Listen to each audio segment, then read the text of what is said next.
الله أكبر الله أكبر الله أكبر الله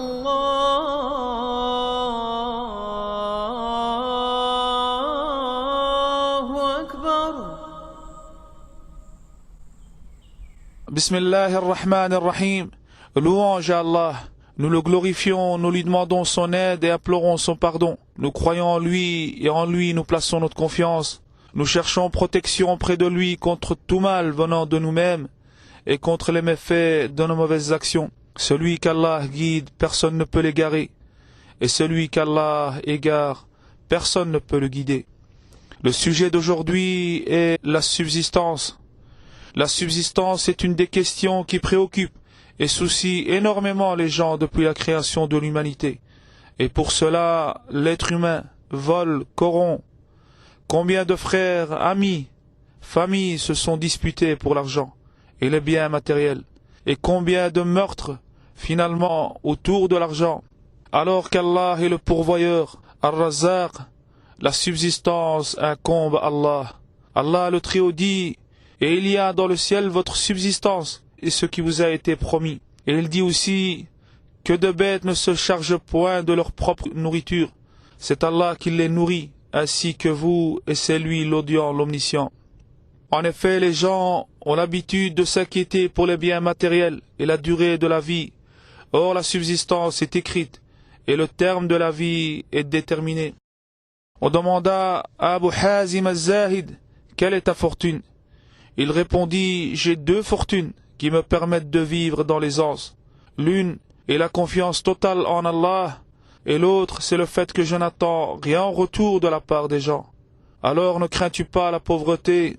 Il répondit, mais comment puis-je craindre la pauvreté, alors que mon Seigneur dit, à lui appartient ce qui est dans les cieux, sur la terre, ce qui est entre eux et ce qui est sous le sol humide. Ar-Rizq, la subsistance, ne se résume pas qu'avec l'argent ou les biens, mais elle a un sens plus large. Elle englobe aussi nos épouses, nos enfants, la bonne santé ou encore au niveau spirituel, la foi, l'amour du prophète sallallahu alayhi wa sallam et ses compagnons, jeûner pendant la journée, prier la nuit. Allah nous a enseigné que le rizq vient de lui.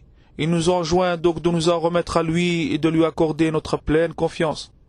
Certes, la subsistance est liée au destin, tout comme la mort. Ceci n'empêche pas le croyant d'agir et d'œuvrer pour rechercher sa subsistance avec des moyens légaux, mais c'est surtout aussi de se satisfaire et de se contenter de ce qu'il possède. Allah le Très-Haut dit, si Allah attribuait ses dons avec largesse à tous ses serviteurs, il commettrait des abus sur la terre, mais il fait descendre avec mesure ce qu'il veut. Il connaît parfaitement ses serviteurs et en est clairvoyant. Et parmi les clés de la subsistance, on en compte deux différentes. En premier lieu, l'une est matérielle. C'est le fait de parcourir la terre et occuper toutes sortes d'activités en recherchant la subsistance. Allahu Azza wa Jal dit, c'est lui qui vous a soumis la terre. Parcourez donc ces grandes étendues. Mangez de ce qu'il vous fournit. Vers lui est la résurrection. L'autre est spirituel, qui comporte en un retourner vers Allah et le repentir, et de demander le pardon. En deux, craindre Allah en secret et ouvertement.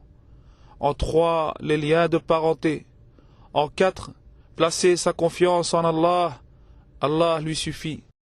Nous remercions et nous louons Allah de tous ses bienfaits immenses qu'Allah nous a octroyés et nous demandons à Allah qu'il nous satisfasse de ce qui est licite et nous éloigne de ce qui est illicite. Amin wa alhamdulillahi rabbil alamin.